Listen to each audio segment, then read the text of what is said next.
बंद है। यह ऐतिहासिक धरोहर इसको दोबारा नहीं बनाया जा सकता। यह अंतर्राष्ट्रीय नियमों के अनुसार भी संरक्षित स्मारक था, लेकिन इसको तोड़ा गया। अगर यही सोच इस देश में बढ़ती है तो क्या होगा?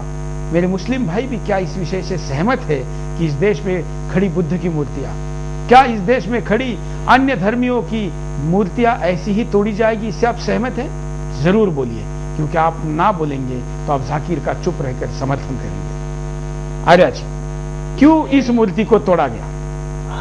मेरे से ये सवाल पूछते हैं, उन दिनों में मैं लिखा इसके ऊपर, जो मेहमान में गिन गिन करके 800 प्रतिमाओं को मिसाइल से उड़ाया गया था। तो उन दिनों में मैं इस पर लिखा कि ये तो इस्लाम का जन्मसिद्ध अधिकार है। हजरत इब्राहिम अलैहिस्सलाम ने वो बचपन में ही कुल्हाड़ी से मूर्तियों को तोड़े थे, और जिस इब्राहिम के पिता का नाम था अजर, जो मूर्तिकार थे, मूर्ति बनाने वाले थे, मूर्ति पूजक थे, तो इब्राहिम वो उन मूर्ति पूजा करने के लिए मना करते थे अपने पिता को, अपने वालिद को, और जितने भी उनके लोग होते थे, कुटुंब आदि सबको। तो एक बार ईद के मौके पे सब लोग घूमने के लिए गांव से बाहर जा रहे हैं, तो इब्राहिम के पिता अजर ने भी बोला था कि चलो तुम भी घूमने के लिए चलो। तो इब्राहिम ने मना किया। तो जब सब लोग घूमने के लिए निकल गए तो इब्राहिम ने एक कुल्हाड़ी ले करके सभी मूर्तियों को तोड़ा, और जो उसमें से बड़ी मूर्ति थी उसके कंधे पे कुल्हाड़ी रख दिया। जब सब लोग वापस आए और शिवालय में पहुंचे तो उन्होंने देखा शिवालय में मूर्तियों की हालत को, तो समझने में देर न हुई, उन्होंने फौरन इब्राहिम से पूछा। तो इब्राहिम ने जवाब क्या दिया कि उस बड़े मूर्ति से पूछो जो कुल्हाड़ी कंधे में लिए खड़े हैं, वो बता देंगे। तो ये एक मजाक की बात है, और उन दिनों में शायद मिसाइल न होने के कारण उन्होंने कुल्हाड़ी का सहारा लिया, और आज मिसाइल का युग है तो इन्होंने मिसाइल से उड़ाया। नहीं तो क्या फिर भारत में भी ऐसा ही होगा?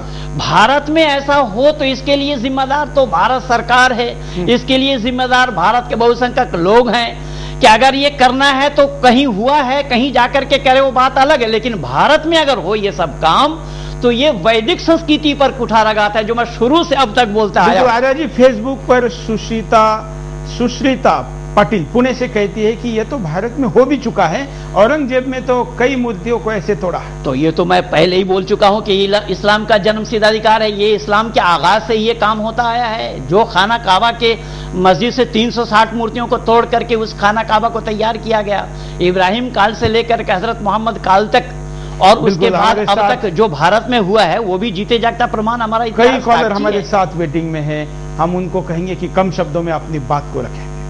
नमस्कार, बोलिए। वंदे मातरम अंकल। हाँ बोलिए। मैं सुधांशु शर्मा बीकानेर से बोल रहा हूँ। हाँ। सबसे पहले तो मैं आपको इन प्रयासों का दिल से समर्थन करता हूँ जो आप राष्ट्र और समाज की भलाई के लिए लगातार कर रहे हैं।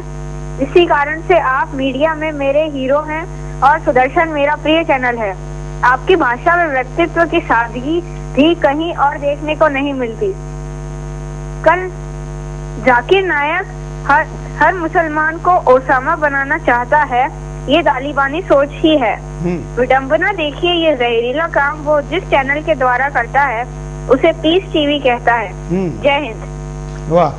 हालांकि इस पीस टीवी का आर्या जी 8 साल के कॉलर है हमारे, मतलब आप सोचिए कि कितनी अच्छी सोच रखते हैं। और क्या अगर इस देश का आने वाला युवा ये सोच रखता है तो मुझे इस राष्ट्र की सुरक्षा पर पूरा भरोसा है, लेकिन दुर्भाग्य है कि सारे सोच ऐसी नहीं रख पाते। कई तो प्रौढ़ हो चुके हैं और कई तो मरने की दिशा में है, और जाकिर नाइक के खतरे से अनजान है। ये इस देश का सबसे बड़ा दुख है।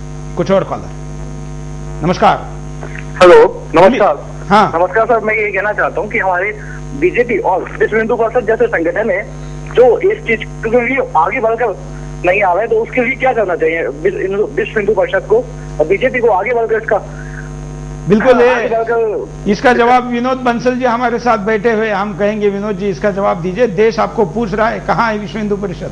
देखिए, विश्व हिंदू परिषद हिंदुओं के साथ है, राष्ट्र के साथ है और समाज के साथ है। निश्चित रूप से ये जो सोच अभी विकसित हो रही है समाज की, यही एक क्रांति का रूप लेगी। इसमें विश्व हिंदू परिषद कहाँ है? जहाँ समाज है वहाँ विश्व हिंदू परिषद है, जहाँ विश्व हिंदू परिषद है वहाँ समाज है। देखिए, संगठन समाज से आगे होना चाहिए, समाज उसके पीछे चलता है। नेता आगे होता है तभी उसके पीछे जाने वाले लोग होते हैं। आप कहेंगे पहले समाज आगे चले, हम पीछे से चलेंगे तो कैसे चले? नहीं, पीछे नहीं, हम पीछे नहीं चल रहे। समाज में जागृति आ रही है और धीरे धीरे करके इसका जो खात्मे की तरफ बढ़ रहा है समाज, ऐसा नहीं है। लेकिन ये है कि देखिए, ये जो इसका जो प्राइमा फेसी जो काम है वो सरकार को करने का है। ऐसे आतंकवाद से निपटने के लिए जहां डींगे भरती है सरकारें, वो डींगे भरने से बाहर आए, कम से कम ये एक्सपोज होगा, पब्लिक को जानकारी होगी, निश्चित रूप से क्रांति। देखिए, आप सारे सरकार के सारे कामों के साथ आप सहमत हैं? नहीं, सरकार के सारे कामों के साथ जहां सहमति है वहां पर सहमति व्यक्त करते हैं और करेंगे, निश्चित रूप से इसमें हम सहमति व्यक्त करेंगे। इस जाकिर को 2014 के चुनाव में प्रचारक के रूप में यूज करने की योजना है। बढ़िया है। तो अगर ऐसा है तो आप इस सरकार से क्या अपेक्षा रखेंगे? देखिए, ऐसा है, अगर उसको प्रचार के रूप में योजना है तो निश्चित रूप से अपने पैरों पर कुल्हाड़ी मारने का काम वो तो अपना मारेंगे, लेकिन आप आपका करते हुए नहीं पूरा कर रहे हैं ना। नहीं, ऐसा नहीं है। देखिए, जो आदमी ऐसा करेगा, निश्चित रूप से समाज, देश उस बात को जानता है, देश को। बिल्कुल। चलिए, कुछ और कॉलर हमारी बात रखना चाहते, सुनते उनकी बात। नमस्कार जी। नमस्कार, बोलिए। मैं केटी पांडे झांसी से बोल रहा हूँ सर। बोलिए पांडे जी। मैं ये कहना चाहता हूँ कि ये हिंदुस्तान है, सनातन धर्म का देश है। यहाँ ऐसा तो होना बहुत मुश्किल है, तालिबानी सोच तो यहाँ पैदा नहीं हो सकती है। ये शाकाहारी देश है। हाँ, ये शाकाहारी देश है और यहाँ धीरे से ताकत बढ़ती है, लेकिन जो बढ़ती है वो फिर सबको कुचल देती है। सीधी सी है बात। यहाँ सिकंदर भी आया, गजनी भी आया, औरंगजेब भी पैदा हुआ, नादिर शाह भी पैदा हुआ, लेकिन यहाँ की संस्कृति को कोई मिटा नहीं पाया। यहाँ पर समस्या ये है कि वो जमाना और था और आज जमाना और है। आज सारी की सारी जिम्मेदारी सरकार की है। समस्या ये है कि बिल्ली के गले में घंटी बांधे तो कौन?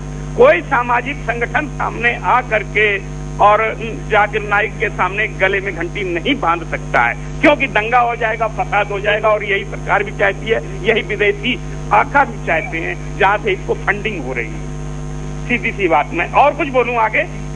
मैं ये कह रहा हूँ, यहाँ ये सरकार केवल वरुण गांधी को एक बोल देने पर कुछ भी। चलिए, वरुण गांधी का मैं कोई खास समर्थन नहीं करता, क्योंकि एक बार चुनाव में जीतने के लिए एक बार बात करने से कोई किसी का पक्षधर नहीं होता है। उसके बाद उन्होंने किसी प्रकार की कोई बात आगे नहीं की है। हम अगले कॉलर से बात करते हैं। नमस्कार। हेलो, बोलिए। जी, मैं डॉक्टर अनुज शर्मा बोल रहा हूँ दिल्ली से। हाँ, बोलिए। हाँ जी सर, मैं आपका प्रोग्राम पिछले कुछ दिनों से जो आप जाकिर नाइक के ऊपर दिखा रहे हैं, मैं उसको लगातार फॉलो कर रहा हूँ। हाँ। इसके लिए सबसे पहले तो मैं आपको बधाई देना चाहता हूँ कि ये जो काम कोई भी देश की मीडिया या कोई भी मेन स्ट्रीम न्यूज़पेपर जो हम पढ़ते हैं, कोई ऐसा काम नहीं कर पा रहा है जो आप कर रहे हैं। हेलो। हाँ, बोलिए आप।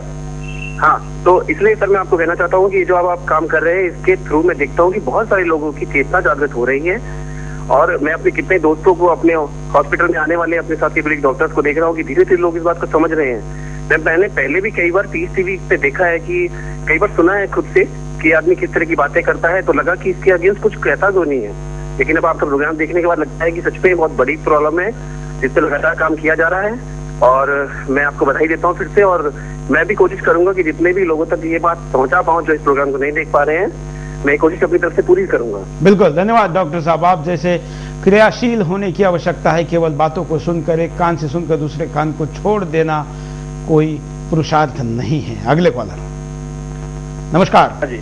नमस्कार जी, बोलिए। मैं इसमें दो बिंदु बोलना चाहता हूँ। हाँ। एक तो बंसल साहब के लिए, हाँ, कि उनका कहना है कि प्रतिक्रिया समाज देगा। हाँ, अगर समाज ने प्रतिक्रिया स्वयं देनी है तो आरएसएस और वीएचपी की जरूरत क्या है?